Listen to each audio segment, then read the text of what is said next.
안녕하세요. 임상심리사 수련생 여러분, 저는 임상심리 전문가 문가인이라고 합니다. 2010년부터 10여 년간 임상심리사 수련을 했으며 이번에 제가 임상심리사 실기 기출 해설 인강을 하게 됐습니다. 많은 관심과 격려 바라고 제 강의를 듣는 많은 분들이 합격이라는 결실을 얻기를 진심으로 기원합니다. 자, 수업 들어갑니다. 먼저 2022년 임상심리사 2급 실기 기출문제부터 해설 들어갑니다. 1번은 집나무 검사라고 약어로 HTP라고 하거든요. HTP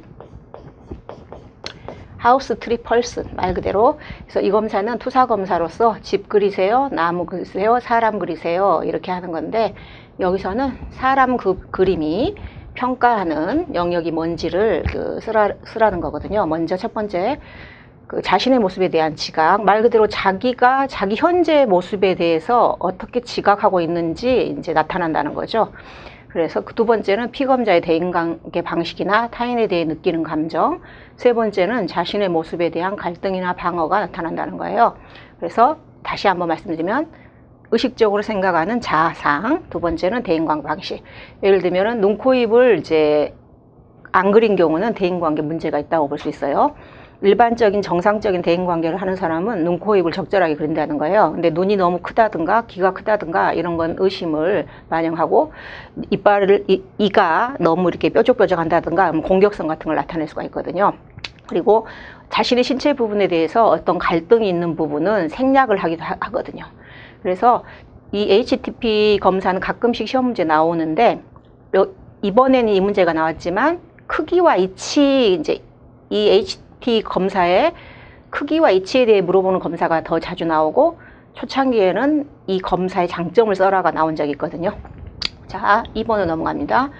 2번 같은 경우는 시공간 구성 검사 5가지를 쓰시오. 신경심리 검사가 측정하는 영역이 지능, 주의력, 기억력, 언어기능, 치매 이런 게 있는데, 시공간 구성 검사를 쓰시오 이렇게 나왔기 때문에 아시는 대로 5가지를 써주면 되는데, 주로 이 시공간 구성 검사는 그림과 관련됐거나 시각운동 협응을 기반으로 하는 검사들이에요. 이렇게 밴더 도형 검사라고 9가지 도형을 그리라고 하는 검사거든요. 그리고 레이 복잡 도형 검사, 레이 복합 도형 검사 같은 말인데, 이걸 또 그리라고 하는 거예요. 그리고 토막짜기 같은 경우는 어떤 모델을 제시하고 이걸 이제 그 모델에 맞추는 거예요. 그리고 모양 맞추기 같은 경우는 퍼즐과 같은 거예요. 그래서 자동차를 조각조각 내가지고 자동차를 만드는 그런 거죠. 시계 그리기 검사라는 것은 하얀 종이에 이제 시계를 그리라고 하는 거예요. 이렇게. 자, 그리고 시각운동 통합 발달 검사는 24개의 기하학적 도형을 똑같이 모사하는 거예요. 그래서 뭔가 그리거나 손으로 뭔가를 만드는 것은 다 시각운동 협응 기능 검사라는, 시각운동 시공간 구성 검사라는 거예요.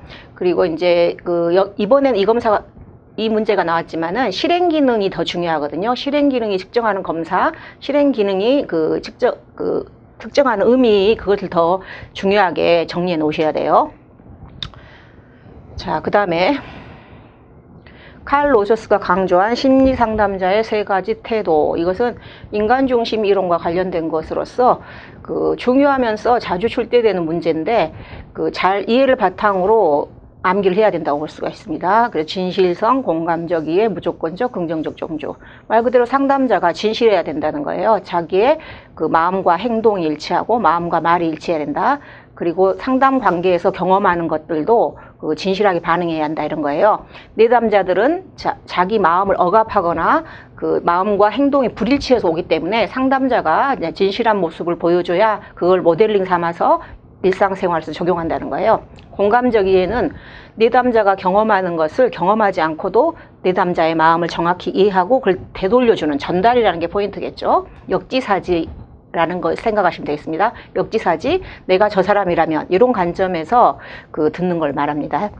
그 다음에 무조건적 긍정적 존중은 뭐냐면, 이게 가장 어려울 수가 있어요. 왜냐하면 사람들은 다 자기 가치 기준이나 도덕성이 있기 때문에 그 기준에 어긋나는 사람을 좀 싫어하거나 수용하지 못할 수가 있거든요. 근데 우리가 일반적인 사람이라면 뭐 안 만나면 되지만 우리는 상담자이기 때문에 우리한테 찾아오는 그 어떤 사람도 자신의 가치 기준을 적용하지 않고 있는 그대로 존중하는 거예요. 그래서 인간 그 자체를 존중한다는 거죠. 행동은 미워야 돼, 인간은 미워하지 말라, 이런 말이 있잖아요.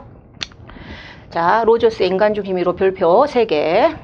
저희가 중요한 건 별표 3개입니다.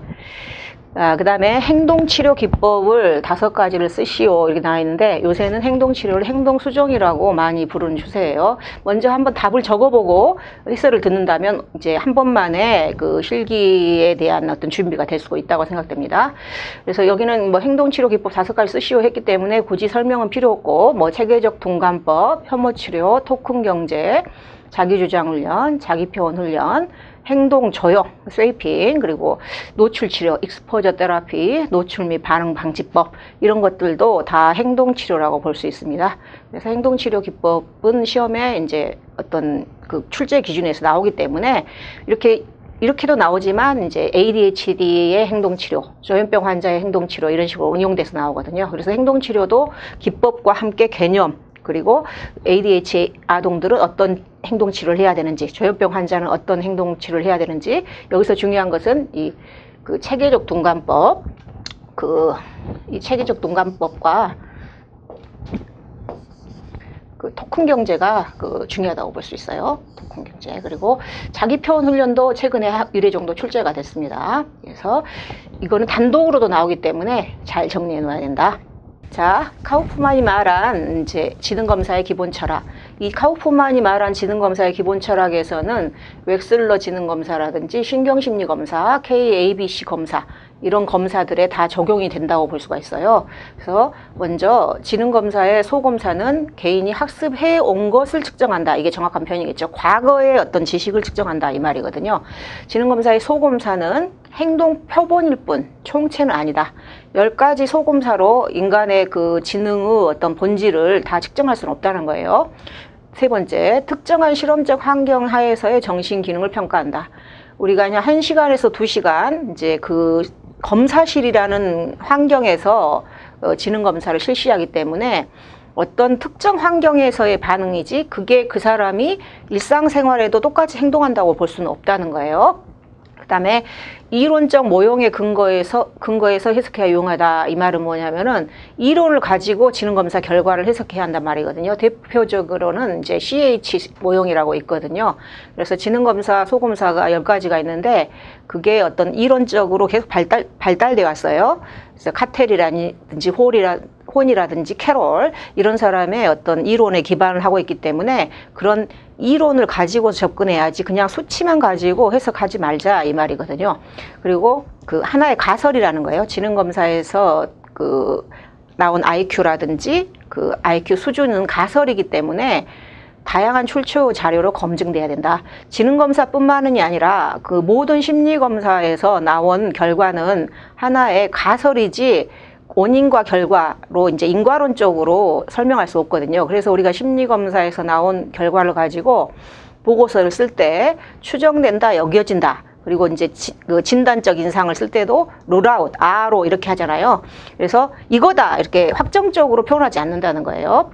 그래서 지능검사에서 그 어떤 사람이 이제 우울증이 나왔다 해도 또 MMPI라든지 BDI 우울증 검사에서 우울증이 나왔을 때 우울증이다 이렇게 우리가 말할 수 있다는 거예요. 그래서 이건 중요하기 때문에 이제 어떤 형식으로도 나올 수 있다고 생각이 되네요. 뭐가 말한 가족 갈등. 가끔씩 진짜 그 우리 생뚱맞다는 표현이 맞는데 이 문제는 이제 한 번도 나온 적이 없는 문제예요. 이제 가족 치료와 관련해서 이제 이렇게 말함으로써 약간 당황시키고 혼란스럽게 하려고 하는 그런 게 있는 것 같아요. 한 번씩 그 18문제나 20문제 중에서 상당히 당황시키는 문제가 나오거든요. 근데 그게 이제 다시 나오지 않을 가능성도 있어요. 그래서 이것 같은 경우도 너무 이제 힘들게 생각하지 마시고, 아, 이런 문제도 있구나, 라고 생각하시면 되겠습니다.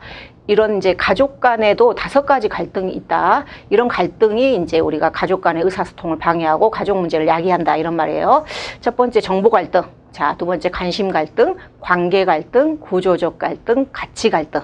우리가 가족 간에는 정보가 부족해서 서로 간에 마찰이나 의사소통이 안 된다. 예를 들면 부부 관계나 자녀 관계에서도 서로에 대한 어떤 정보가 부족하기 때문에 그럴 수 있다. 이런 말씀이고, 관심 갈등이라는 것은 자원이 부족하고 또 그 자원 간의 차이, 또 이 자원 간의 차이란 말은 뭐 부부라 할지라도 아내가 머리가 좋고 남편이 머리가 나쁠 수도 있는 거거든요. 그런 것으로 인한 어떤 갈등이 있을 수 있다, 이런 이야기고, 그 다음에 이제 고정관념, 빈약한 의사소통, 잘못된 지각 때문에 발생하는 갈등이 있더라. 구조적 갈등, 또 가족 체제 내에 존재하는 그 균형적이지 않은 힘과 통제력의 불균형. 어떤 사람이 힘을 많이 가지고 있고 어떤 사람이 힘을 적게 가지고 있고, 수직적 관계라든지 이런 것 때문에 발생하는 갈등이 있다는 거예요. 부부관계 같은 경우도 우리가 수평적인 게 이상적이라고 보는데, 누가 누구를 통제하는 그런 것 때문에 생기는 갈등이 이제 구조적 갈등이라고 볼 수가 있겠습니다. 예를 들면 지나치게 권위적인 남편이라든지, 또 아내가 지나치게 그 능력이 많고 남편이 능력이 없다든지, 이런 것들이 이제 구조적 갈등이라고 볼 수 있겠고, 가치 갈등이라는 것은 이제 신념과 목표, 이제 가족 간에도 이제 신념과 목표가 다를 수가 있다는 거예요. 남편은 뭐 기독교인데 아내는 기독교인데 남편은 뭐 불교라든지 이런 것들, 또 중요하게 생각하는 이제 것들이 다르기 때문에, 또 부부 간에도 중요하게 생각하는 게 다르고 부모 자녀에도 중요한 게 다를 수가 있기 때문에, 이게 그 가장 기초적인 가족 간의 갈등이라고 볼 수 있습니다. 자, 그 다음에 7번으로 넘어가서, 여기 이제 딱 봤을 때 망상장애가 나오잖아요. 그럼 당황하실 수가 있어요. 그래서 그 어떤 경우에도 당황하지 않는 게 중요한데, 여기서는 앞자보다는 뒷자, 집단 정신 재활 프로그램을 시행할 때 기본 원리 5가지 쓰시오. 이것은 계속 자주 나오고 있어요. 정신 재활 같은 경우도 그 시험 출제 기준에 의해서 그 반영될 수밖에 없기 때문에 어떤 식으로든 나온다. 근데 여기서는 이제 망상장애라는 단어가 붙어 있지만 결국은 이 원리, 그래서 이제 원리라는 단어로 키워드를 찾아야 당황하지 않고 공부한 것을 적으실 수 있다고 볼 수가 있어요. 그래서 5가지 원리가 있더라. 여기서도 이제 길게 적어져 있는데, 저는 키워드 학습법이라든지 약어법 이런 걸 굉장히 좋아하거든요. 그 인간의 기억이라는 게 그 많은 것을 이렇게 입력할 수가 없어요. 1청크 단위로 입력을 하기 때문에 저는 여러분들이 키워드라든지 약어법으로 암기하기를 바랍니다. 앞으로도 제가 계속 이제 키워드라든가 암기법 이런 것들은 계속 이제 소개할까 합니다. 먼저 여러 가지 단어가 길게 나왔지만은, 여기서 중요한 건 희망이라는 거예요. 희망. 호프라고 하죠. 호프. 응? 여기서 이제 집단 정신 재활이다 하면은 어떤 걸 떠올리면 되냐면은, 그 정신과에서 오랫동안 입원했다가 이제 지역사회로 복귀한 거예요. 병원에 한마디로 폐쇄병동에 입원했다가 자기 집으로 온 환자를 생각하시면 돼요. 그 사람들에게 우리가 도와주려고 할 때, 그래서 이제 그런 분들이 보통 정신보건센터나 정신보건센터, 또 사회복지가 아니고 사회복귀시설, 발음을 잘 봐야 됩니다. 이런데 회원, 클라이언트라고 하거든요. 회원으로 등록해서 이제 지역사회 속에서 살아갈 때 우리 같은 임상심리사나 정신건강요원들이 어떤 걸 도와줘야 되냐. 먼저 그 사람들에게 희망을 주자, 호프. 그리고 이제 그의 이제 잠재력을 인정해주고 그 능력을 최대한 향상시키자. 다 사람은 잠재력이 있잖아요. 장점도 있고 단점도 있고. 근데 자기가 그걸 알아차리지 못할 뿐이잖아요. 그래서 임상심리사가 예리하게 그 사람의 어떤 잠재력을 인정해주고 그 잠재력을 찾아서 어떤 향상시킬 수 있도록. 예를 들면은 뭐 언어가 어눌하다 해도 컴퓨터를 잘 다룬다면 컴퓨터 학원을 등록시킬 수 있게 도와준다든지 이런 식이겠죠. 또 그 치료 이런 것보다는 기능 및 능력을 최대한 향상. 그래서 여기서는 잠재력, 그리고 기능 및 능력, 그리고 여기서는 이제 절충적. 그래서 내가 정신분석을 좋아한다 할지라도 꼭 정신분석만 적용하는 게 아니고, 내가 인지치료를 좋아한다 해서 인지치료를 적용하는 게 아니라 정신분석, 인지치료, 미술치료 이런 것들을 다 통합해서 해야 된다는 거예요. 그리고 여기서 직업재활이라는 게 중요하겠죠. 직업은 그 모든 인간들에게 중요하고 특히 이제 그 환자들에게는 직업이 중요해요. 직업을 통해서 자존감을 유지할 수도 있고 자기가 필요한 물건도 살 수 있고, 그래서 직업이 있다는 것은 그 정신장애 환자가 굉장히 적응 기능을 측정하는 척도가 될 수 있어요. 이게 제일 중요한 게 직업이에요, 직업.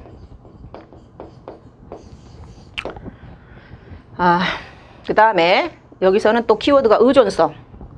왠지 그 의존성 하면은 틀린 것 같잖아요. 근데 의존을 해야 점차 독립해 나갈 수가 있거든요. 그래서 이제 정신재활을 원하는 환자가 저는 제 스스로 알아서 하겠어요 하면은 효과가 없다는 거예요. 상담도 마찬가지예요. 내담자가 와서 선생님 제가 스스로 할 때니까 책 한 권 소개시켜 주세요. 그런 사람은 치료 효과가 없다는 거예요. 의외죠. 그래서 처음에는 정말 지푸라기 잡는 심정으로 선생님 도와주세요. 그런 사람일수록 효과적이고 점차 그 의존에서 이제 독립으로 나아가게 해야 된다는 거예요. 자, 이거 같은 경우는 이제 키워드 위주로 이렇게 고른 다음에 애울 때는 희, 잠, 기, 절, 직, 의 이런 식으로 애우면 좋을 것 같다. 그죠? 희, 잠, 기, 절, 직, 의 이런 식으로. 제가 계속 키워드 암기법 개발해서 여러분들 알려줄게요. 자, 다음으로 가서 8번. 이번에도 비슷한 문제인데 이게 좀 헷갈릴 수가 있어요. 아까 그것은 원리라는 키워드를 찾아야 돼요. 원리. 여기서는 이제 구성 요소. 그래서 이제 공부를 해도 내가 헷갈려 버릴 수가 있어요. 원리라고 하면 아까 그걸 적어주는 거고, 구성 요소다 그러면 구성 요소는 프로그램이라고 생각하시면 돼요. 프로그램. 프로그램.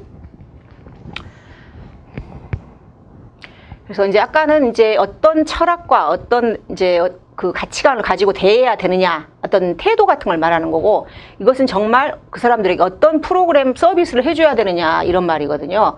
먼저 이제 아까도 말했다시피 정신과 폐쇄병동에서 오랫동안 입원해 있다가 이 사회에 나왔다는 거예요. 그죠? 그러면은 그 사람들이 이제 오랫동안 병원에 입원했기 때문에 좀 사회와 단절돼 있어요. 그래서 그 사람들이 사회에 복귀할 수 있게 하기 위해서는 여러 가지 것들이 필요한데, 이제 교육은 계속 받아야 돼요. 교육은 계속 받아야 된다. 예를 들면은 자기의 어떤 증상에 대한 교육이라든지, 증상에 대한 교육, 그죠? 증상에 대한 교육 계속 받아야 되고, 또 약물 관리. 그래서 우리가 이제 환자들이 아무래도 이제 환자기 때문에 돌발 행동을 할 수가 있어요. 그래서 정신보건센터나 사회복귀시설에서는 약물 치료를 받고 있는 사람만 회원으로 받거든요. 아무래도 약물 치료를 받게 되면은 어떤 충동성이나 분노 같은 것을 조절할 수 있기 때문에 이 교육을 계속 해야 되는 거예요. 또 이제 병원에서는 약 먹다가 이제 사회로 나오면 느슨해져 가지고 약을 안 먹을 수가 있어요. 그래서 이런 교육은 계속 해야 되고, 또 가족들에 대해서도 계속 환자의 증상이라든지, 음성 증상에서 음성 증상, 양성 증상이라든지, 또 환자에 대해서 의사소통 이런 방법이라든지, 또 돌발 행동할 때 대처법이라든지, 이런 것들, 가족들도 굉장히 스트레스를 받거든요. 그래서 그런 것들을 계속 해야 되고, 이것도 역시 애울 때는 교육이네요. 그죠?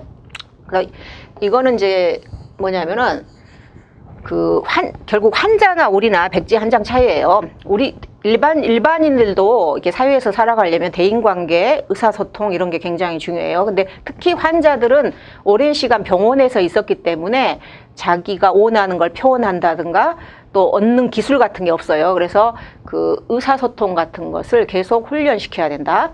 그리고 이제 이 사회기술 훈련에는 이제 대인관계도 관련되지만 사회에서 필요한 모든 것을 얻는 그런 걸 다 포함해요. 그래서 광범위하게는 사회생활할 때 필요한 모든 것을 습득할 수 있는 그런 훈련 플러스 대인관계. 좁은 의미는 대인관계고 넓은 의미는 사회생활할 때 필요한 모든 기술, 이렇게 생각하시면 됩니다.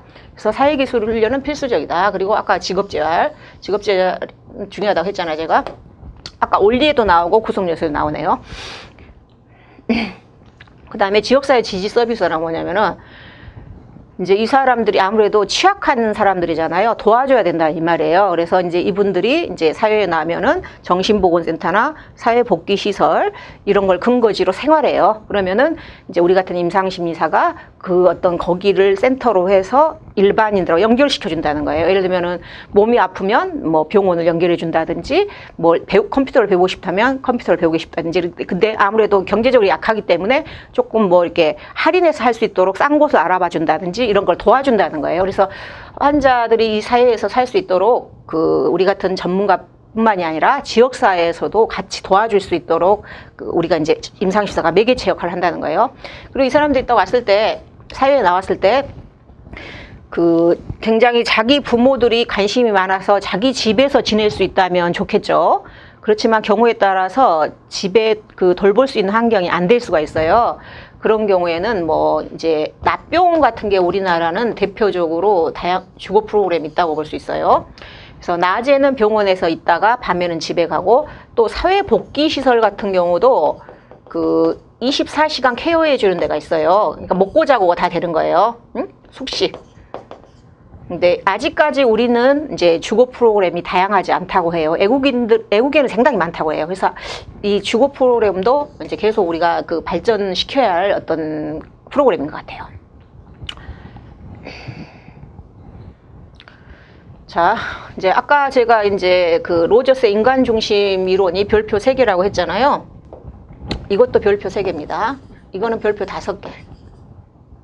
일단 3개, 제가 3개, 2개, 1개로 하겠습니다. 제일 중요한 건 3개, 그 다음 중요한 건 2개, 그죠? 이렇게 우리 규칙을 정해야 된다. 세 문제는 이제 중요하면서 자주 나오는 거, 그리고 이렇게 2, 별 하나, 그죠? 별 3, 별 2, 별 1, 별 3개. 별 3개는 이제 무조건 암기를 해야 돼요. 이 별 3개짜리를 암기하지 못하면 떨어져요, 그죠? 주요 우울장애, 그래서 약어로 우리가 MDD라고 그래요, MDD. 여기서 주요라는 뜻은 이제 심한이라고 생각하면 돼요. 이게 이상심리학에서 주요라는 뜻은 심하다, 이런 뜻이에요. 심한. 주요 우울장애의 진단 기준 4가지와 자살 위험 평가 방법, 개입 방법, 이런 것은 이제 10점짜리일 수가 있어요. 그래서 여기서 굉장히 중요하다. 이게 뭐 별 3개 플러스 알파. 그래서 이제 여러분이 이제 이런 문제에 있어서 또 부분 점수도 주기 때문에 당황할 필요가 없어요.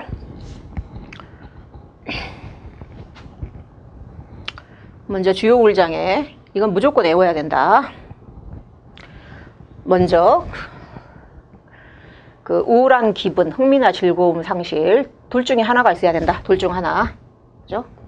둘 중 하나. 아직 익숙하지가 않네요. 둘 중 하나. 그래서 우울한 기분, 이것도 역시 약어법으로 흥미나 즐거움의 상실, 체중 증가나 체중 감소, 불면이나 과다 수면.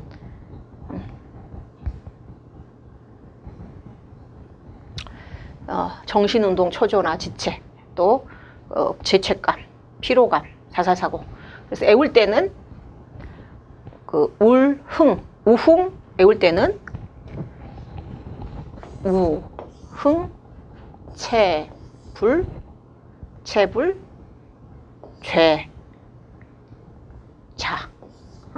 우흥, 체불, 죄자. 우흥, 체불, 죄자. 이런 식으로 외우는 게 어떨까? 그래서 이것도 역시 키워드로 암기를 좀 할 필요가 있을 겁니다. 그래서 여기서 체중 증가도 우울증이고 체중 감소도 우울증이다. 불면이나 과다 수면. 많이 자도 우울증, 적게 자도 우울증이다. 이렇게 생각하시면 되겠어요. 자, 그 다음에 자살 위험도 평가. 자살 사고에 대한 자기 보고. 그래서 물어볼 때는 자살 생각을 해본 적이 있으신가요? 자살 계획이 치명성, 죽으려고 준비한 도구가 있나요? 그래서 그 도구가 치명적인 도구일수록 자살 가능성이 높다는 거예요. 그리고 자살 시도의 과거력, 그러니까 처음이 아니고 그 전에 자살 시도를 한 적이 있다면 그 사람은 굉장히 그 다음에 할 때는 정말 죽을 수도 있다는 거예요. 그래서 과거력이 있으면 굉장히 위험하다 이거예요. 그리고 정신질환의 과거력, 이제 정신병원에 입원했다든가 우울증으로 치료받았다든가, 그러면 또 그게 위험한 거고, 또 경제적으로 지금 여건이 안 좋다, 경제적 압박을 받는다든가, 그러면 자살 가능성이 높다. 자, 그리고 사회적 지지체계, 누가 이제 주변에 엄마라든지 애인이라든지 형제라든지 도와줄 수 있는 사람이 없다면 자살 가능성이 높다는 거예요. 자, 이거는 상식적으로 알 수 있는 내용이지만 또 이것도 역시 외우셔야겠죠. 상식적으로 다 사실 심리학 공부, 임상심리사 공부라는 게 뭐 상식을 벗어나지 않습니다. 근데 우리가 아는 내용인데 이론화하거나 이제 체계화된 것이에요. 그래서 결코 어려운 공부가 아닌데 문제는 암기죠. 암기. 그죠? 암기다. 전문 용어로 암기해야 된다.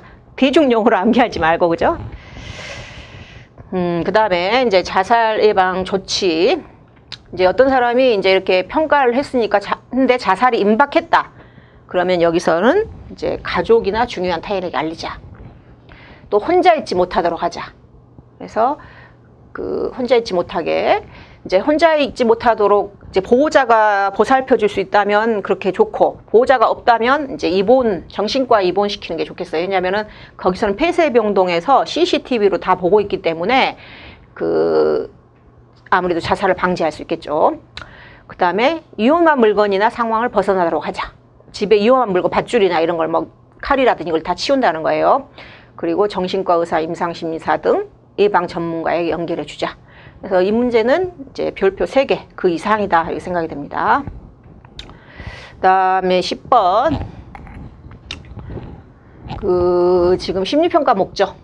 검사자 역할에 대한 전통적 역할과 치료적 물대. 심리평가의 목적이라는 건 뭐냐면은, 여기서 이제 심리평가와 심리검사는 약간은 다른데 이제 비슷하게 쓰일 수가 있어요. 심리검사는 심리평가에 속하는 개념이에요. 심리평가라는 것은, 심리평가는 뭐냐? 행동관찰. 어떤 내담자나 환자가 나를 만나러 왔다. 그럼 행동을 관찰해야 된다. 행동을 관찰했으면 심리 면담을 해야 된다. 어떻게 오셨는지, 과거에 정신과나 상담센터 다닌 적이 있는지, 그리고 심리 검사를 실시한다. 그리고 심리학적 지식을 동원해서 보고서를 쓴다. 이 모든 과정을 우리가 이제 심리평가라고 하거든요. 근데 이제 심리검사는 거기에 속한 하위 카테고리. 근데 일상에서는 보통 섞어서 쓰고 있는데 시험에서는 좀 구분을 해야겠죠. 그래서 이제 어떤 아까 행동관찰, 면담, 검사, 보고서를 쓰는 전 과정을 이제 심리평가라고 한다. 심리평가를 왜 하느냐? 진단하려고. 그죠? 진단하려고 한다. 그리고 거기다 감별 진단. 이 사람이 양극성 장애인지 조현병인지 알려고. 그리고 문제의 정도와 심각도. ADHD인데 경도인지 중등도인지 고도인지, 알코올 중독인데 경도인지 중등도인지 고도인지. 그래서 우리가 그걸 보호자한테 이야기해 줘야겠죠. 자, 심각하니까 대개 자녀는 심각한 고도 ADHD다. 그러면은 약물 치료가 해야 될 수 있어요. 경도다. 그럼 약물 치료가 필요 없을 수도 있죠. 그래서 그런 것들을 보고서에 적어준다는 거죠. 자아 강도, 에고 스트렝스, 적응을 할 수 있는 힘, 그런 것들. 그래서 여기서 지금 보자. 몇 개 쓰라. 목적을 쓰시오 했기 때문에 개수는 제한이 없어요. 개수는 제한이 없다. 그래서 뭐 아는 대로 최대한 적어주면 좋겠어요. 그래서 인지기능, 그죠? 주의력, 집중력, 주의력과 집중은 약간 달라요. 이런 것들. 언어기능, 판단력, 이런 것들. 인지기능에 속한 하위 카테고리가 되죠. 인지기능을 평가한다. 가로치고 이렇게 적어주면 되겠죠. 그리고 지능, IQ 몇이고, 지적 수준, IQ 평균이다. IQ 97이다. 그러면 IQ는 97이면 지능 수준은 90에서 109. 이렇게 지적 수준, 평균 수준임. 그리고 100분위로는 매심, 이런 식으로 적어준다는 거죠. 또 성격, 그래서 심리평가에서는 성격을 이제 중요하게 평가하고 있습니다. 그리고 이 검사를 통해서 이제 보고서를 쓰는 과정을 통해서 이 사람에게는 인지치료가 맞을 것 같다. 뭐 장기간의 정신 분석이 맞을 것 같다. 사이코 어널리시스. 또 아니면은 미술치료가 맞을 것 같다. 뭐 이런 식으로 제안을 해준다는 거예요. 그리고 뭐 기법, 뭐 치료 방법을 제안해 준다. 그 다음에 치료적 관계로 유도. 이 말은 이제 이 심리검사 과정 자체가 라포를 형성하는 과정이라는 거예요. 저도 이제 10여 년간 지금 계속 센터를 운영해 오지만 나랑 함께 심리검사를 한 사람이 그 나하고 뭐 심리치료를 했을 때 훨씬 더 친밀감을 느끼는 경우가 많아요. 이게 검사부터 사실은 이제 심리치료일 수가 있어요. 또 치료적 반응을 예상하고 치료 효과를 평가한다. 그래서 이제 그 사람이 이제 그 부정적인 애우가 있을 것인지 긍정적인 애우가 있을 것인지 이런 걸 예상할 수가 있고, 또 이제 나중에 이제 사전사후 평가가 있어요. 사전사후이기 때문에 나중에 좋아진 뒤에 또 치료 효과를 한번 치료 효과를 위해서 해볼 수가 있다는 거예요. 그래서 이제 전통적 모델과 치료자 모델, 이렇게 이거는 이제 쉽게 개념을 알려드리자면, 전통적 모델은 뭐냐면은 그 검사자와 평가자가 다른 경우예요. 그 치료적 모델은 검사자가 치료자인 경우예요. 예를 들면 병원을 떠올려 보면, 우리가 의료병원을 떠올려 보면 그 엑스레이 찍는 사람이 있고 엑스레이 결과를 보고 치료하는 사람이 있잖아요. 그런 거와 비슷한 거예요. 그래서 그렇게 생각하시면 된다. 그래서 그 검사를 이제 해가지고 심리평가를 통해서 검사 결과를 제공만 한다는 거예요. 그래서 그 심리평가자는 관찰하고 반숙련된 전문가로서 제한적인 업무. 어떤 걸 떠올리시면 되냐? 그 개인 병원이나 어떤 병원의 프리랜서로 활동하면서 보고서만 의사 선생님한테 전달해주는 그런 사람을 떠올리면 되시겠어요? 내가 프리랜서로 심리검사자로 평가자로 일하는 경우가 전통적 모델. 전통적 모델에 의거해서 일하고 계시는 거죠. 치료적 모델은 뭐냐면은 아까 검사자가 치료하니까 자기가 검사하고 자기가 치료하는 저 같은 사람이겠죠. 저 같은 경우는 제가 센터를 운영하니까 제가 검사하고 제가 치료를 하잖아요. 그래서 여기 보면은 심리평가자는 관찰자인 동시에 참가자이면서 초기부터 그 치료적 역할을 한다. 개입을 한다. 그래서 전문가, 아까는 반숙련된 전문가였으면 여기는 전문가로 역할을 하면서 그 심리평가 자체가 관계 형성을 하는 과정이며 평가자 치료 같다. 그죠? 그래서 이제 그 검사자와 평가자가 다른 경우는 검사자는 크게 심리치료적으로 개입을 안 하겠죠. 그래서 그 검사 자체가 치료의 시작이다. 자, 그 다음 넘어가서 자, 지금 이제 좀 더 빠른 속도로 진행을 하도록 하겠습니다. 이것도 별표 3개다. 아론백, 정신과 의사로서 인지치료의 창시자죠. 그는 이제 우울증 환자에 대해서 그 인지치료를 적용함으로써 현재는 그 대부분의 장애에 그 적용하고 있거든요. 그래서 이 문제도 별표 3개로서 그 인지적 왜곡의 종류를 6가지 정도 암기하고 그 개념을 또 정확히 알아야 돼요. 요새는 시험이 점점 어려워져서 응용편이 나오고 있거든요. 그래서 이거는 이제 별표 3개. 뭐 다 아시니까 간단히 이제 먼저 근거 없는 추론, 선택적 추론, 과잉 일반화, 극대화 극소화, 확대화 축소, 뭐 과장과 축소 이렇게 해도 틀린 말은 아닌 걸로 생각되고, 개인화, 잘못된 명령, 이분법적 사고. 그래서 6가지를 그 이해하고 무조건 암기해야 된다. 그래서 지금 7가지 적었는데 핵심은 뭐냐면은 이게 비과학적 사고라는 거예요. 비과학적 사고, 주관적 사고. 그거가 핵심 개념이다. 그래서 근거 없는 추론은 아무 이제 증거가 없이 결론에 도달해 버리는 거예요. 모든 사람이 당신의 한 행동을 깨뜨려 보고 있다. 선택적 추론은 세부적인 사항을 근거로 결론을 내리는 거. 전체적으로 우리가 정보를 취합해서 그 결론을 내려야 되는데 세부 사항을 가지고 어떤 결론을 내린다. 그래서 여러 가지 장점이 있는데 약점과 실수 한두 가지로 무가치한 학생이라고 생각하는 거. 과잉 일반화는 그 단 하나의 사건을 일상생활의 여러 가지 장면에 적용시키는 거예요. 다 이제 비과학적 사고라는 거예요. 확대와 축소. 자기가 그 잘하는 것은 축소하고 자기가 못하는 걸 확대하는 거. 우울증 환자를 떠올리면 돼요. 우울증 환자들이 다 이런 패턴을 취하더라 이런 말이에요. 개인화라는 거 뭐냐면 퍼스널리제이션이라고 해가지고 관계사고 비슷해요. 이거는 관계사고. 이제 이게 심해지면 관계망상이 돼요. 자기와 전혀 관련 없는 것을 자기랑 관련시켜버려. 쉽게 말하면 어떤 사람이 나를 보고 웃으면 나를 좋아하는 것이다. 비가 오는 건 내가 슬퍼서 그렇다. 이제 그래서 그걸 실제로 그렇다고 말해버리면 망상이에요. 그런 것 같다 하면은 이제 관계사고 내지는 개인화. 일상생활에도 우리가 많이 하는 것들이에요. 그런 건 다 비과학적 사고라는 거예요. 자, 잘못된 명령이라는 것은 그 라벨을 붙이는 거예요. 예를 들면은 그 불량 학생, 뭐 불량 주부, 불량이란 말을 많이 하네. 그죠? 자기가 지각 한두 번 한 걸 가지고 이제 학교 선생님이 그 학생은 불량 학생, 뭐 자기가 사회적으로 활동을 하는데 살림 못한다고 해서 불량 주부, 이런 식으로.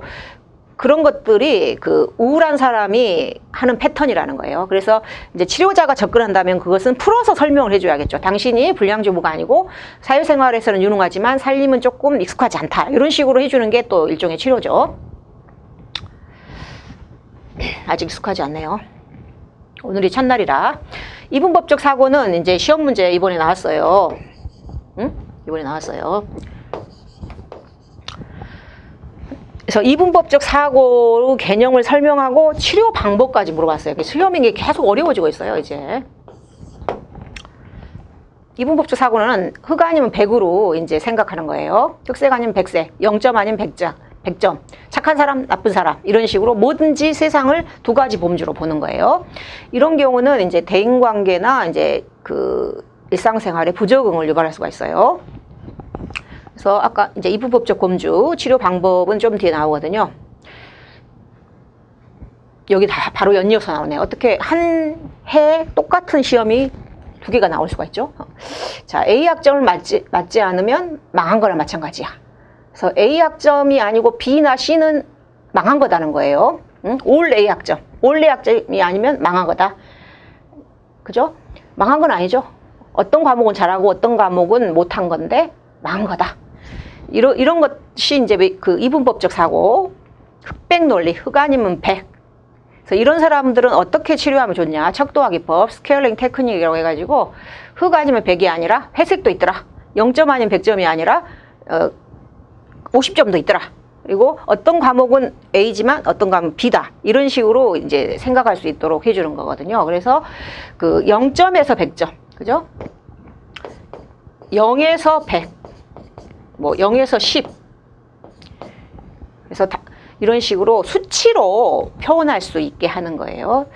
그래서 이런 것들이 이제 흑백 논리라든가 그 완벽주의 사고를 가진 사람들한테 상당히 효과적이더라고요. 저도 최근에 이제 그런 적이 있었어요. 그래서 사람의 마음은 보이지 않기 때문에 숫자로 하면은 몇 점이겠느냐? 당신의 기분이 그 지금 10점 만점 몇 점이냐?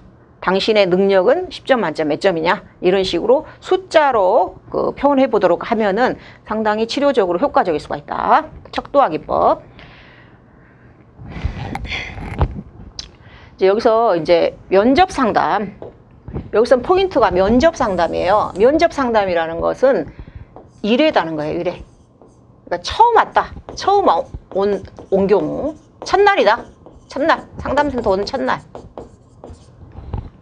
어떤 사람이 상담센터에 첫날 왔다. 그러면 어떤 기법을 써야 되느냐. 이런 말이에요. 여기 나와 있네요. 그래서 그 상담의 기법 이것도 그 이해를 바탕으로 다 정리를 해야 돼요. 이것도 한 별표 2개 정도. 별표 2개. 그죠? 모든 상담의 기법을 알고 있어야 된다. 자, 경청. 언어적, 비언어적 경청, 반영, 생각이나 태도, 행동을 그 면밀하게 살펴보고 되돌려주는 거, 그 반사시킨다, 리플렉스련이라는 게 반사시켜준다 이런 의미잖아요. 명료화, 클러리피케이션, 직면, 컨프런테이션, 질문. 처음 왔을 때 이런 기법들이 쓰인다는 거예요. 명료화라는 것은 이제 내담자가 그 혼란스럽게 말할 때 그걸 정확히 설명해 달라고 하는 거예요. 그리고 애매하게 말할 때 이제 그걸 좀 더 설명해 달라라든지 예를 들어주세요. 좀 더 설명해 주세요. 예를 들어주세요. 이런 것이 명료화예요. 왜냐하면은 상담자가 그 내담자를 이해를 해야 그 사람을 도와줄 수 있게 되고 또 그렇게 애매모호하게 말하는 사람들은 일상생활에서도 애매하게 말하거든요. 그래서 상담에서부터 이제 명료하게 그 말을 의사소통할 수 있게 하기 위해서도 도움이 되거든요.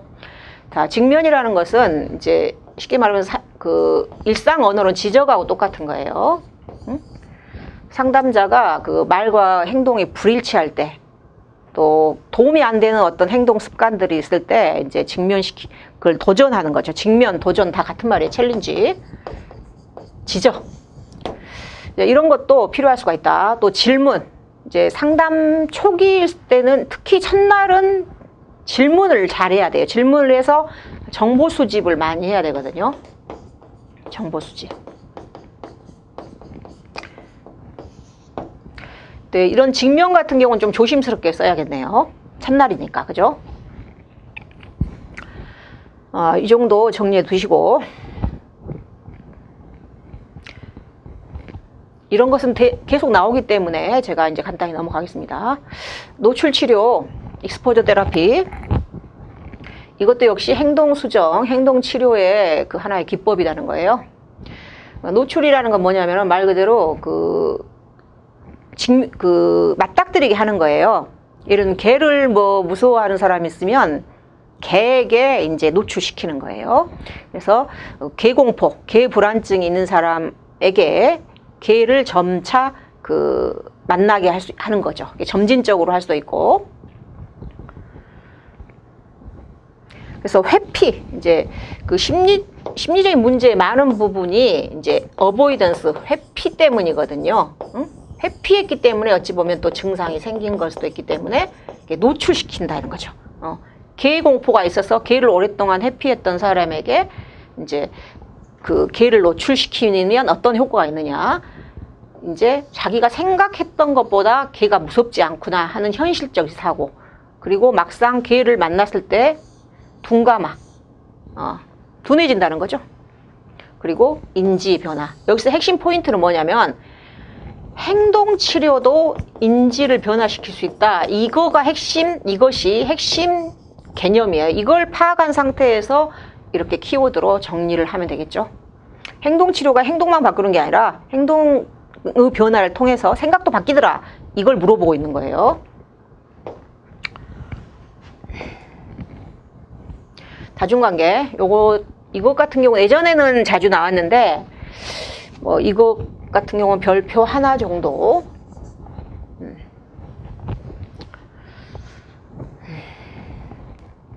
예전에는 이중관계라고 그랬어요. 근데 지금은 다중관계라고 용어를 조금 쓰는 추세예요. 그래서 자꾸 용어가 바뀌어요. 다중관계 피하자. 다중관계란 뭐냐면은 상담자가 내담자이면서 이 내담자가 자기의 친인척이라든지 친구라든지 직장 상사. 그러니까 내가 친인척을 상담하지 말자 이 말이에요. 친구를 상담하지 말자. 직장 상사를 상담하지 말자. 왜냐하면은 이렇게 하면 객관적으로 볼 수가 없어요. 응? 객관적으로 볼 수 없기 때문에 상담 효과가 감소된다는 거예요. 그래서 이런 경우는 다른 상담 전문가에게 의뢰하자. 자기 부모는 자기 자식을 상담할 수가 없어요. 자기 또 이모가 조카를 상담하기는 어려워요. 다 관련돼 있거든요. 관련돼 있기 때문에 예를 들면 엄마한테 불만을 가지고 있는데 엄마가 카운슬러다. 그럼 엄마에 대한 불만을 이야기할 수 없다는 거예요. 그리고 사적 관계를 갖지 말자. 사적 관계라는 것은 뭐 식사를 한다든가 데이트를 한다든가 성적 관계를 한다든가 투자를 서로 사업 파트너가 된다든가. 그래서 상당히 상담은 윤리 기준이 높아요. 또 경제적 대가. 그래서 이제 우리가 상담료만 받아야지 상담료 이율을 받으면 안 돼요. 나중에 법적으로 문제가 될 수가 있어요. 그래서 그건 이제 시험도 중요하지만 실제 상담에서도 중요하다고 볼 수 있습니다. 이제 경청이 굉장히 중요하잖아요. 그죠? 경청이 중요하다.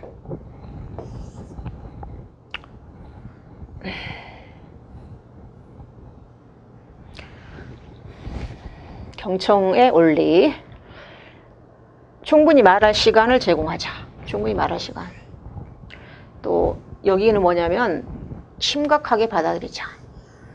그래서 이제 우리가 성인 여성이 청소년들을 상담하는 경우 청소년이 심각하게 생각하지 않고 우리가 생각할 때 심각한 문제가 아니라도 청소년이 심각한 문제라고 생각하면 심각하게 관주하자 이 말이에요. 그래서 경청할 때는 이제 비언어적으로 네 이런 반응, 또 고개를 끄덕이거나 이런 것들, 또 그 다음에 불필요한 질문을 하면 안 되겠어요. 상담 주제와 관련 있는 질문을 해야지 호기심 채우려고 불필요한 질문을 하지 말자. 아이 컨택 자연스럽게 하자. 산만한 행동, 막 시계 보고 이게 실제 이런 것들은 우리가 상담사가 이런 행동을 할 수 있는 가능성이 높기 때문에 이런 게 시험에 나오는 거예요.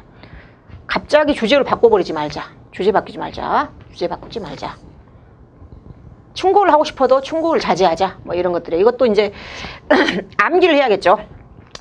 이해를 바탕으로 암기를 해야 된다. 놀이치료.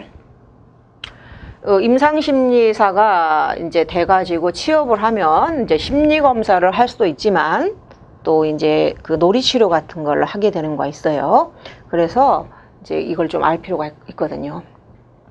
그래서 아동 상담에서 이제 놀이를 한다는 거예요. 놀이. 뭐 무슨 젠가 게임을 한다든지 뭐 낚시 게임을 한다든지 이런 걸 하거든요. 근데 그게 왜 이제 치료적으로 도움이 되냐? 그 말이 뭐냐면은 일단 놀이라는 게 저항을 극복한다. 아이들이 일단 오도록 해야 된다는 거예요. 저항. 그래서 결론적으로 라포 형성. 또 라포 형성에 아이들은 사실은 노는 게 굉장히 많이 중요해요. 그래서 이들이 일단 상담센터에 와서 오도록 해야 된다. 그 다음에 진단. 노는 걸 통해서 아이들의 어떤 심리 상태를 진단한다. 또 노는 것 자체가 치료다는 거예요. 불안이 감소되고 이완된다. 또 정화. 감정을 표출한다. 또 창조적 활동 및 사고를 통해서 이제 이런 노는 과정을 통해서 또 문제 해결 능력이 발달되더라. 또 성공 경험. 이것도 역시 키워드로 암기를 하셔야 될 것 같다. 자기보호고용 검사 장단점 각각 두 가지씩. 이것도 이제 별표 한 2개 정도.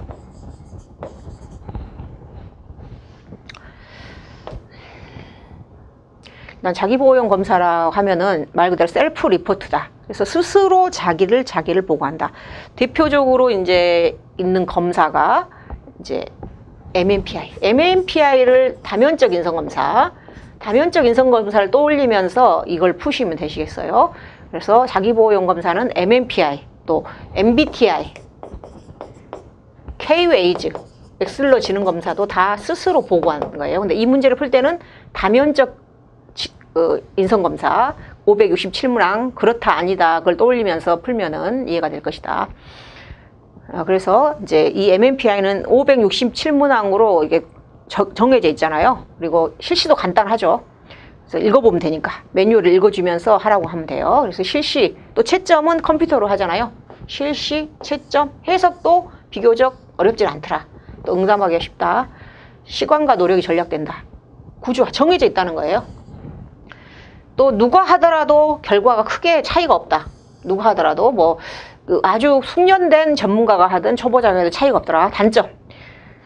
바람직한 방향으로 응답해 버릴 수가 있다. 왜냐하면 그렇다 아니다 둘 중에 하나만 정하게 돼 있기 때문에.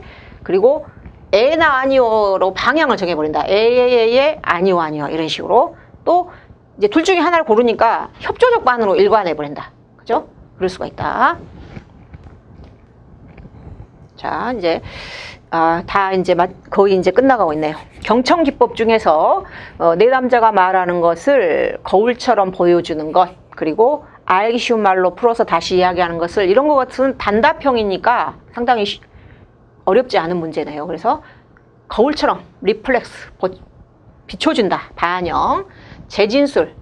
이제 내담자가 말하는 것을 짧게 요약해서 다시 한번 이제 설명해 주는 걸 재진술이라고 합니다. 재진술. 그 다음에 이제 다음 사례에서 심리상담사가 보여주려 하는 것은 무엇인지 쓰시오. 나는 도움이 안 되는 사람이에요. 그렇게 생각하세요?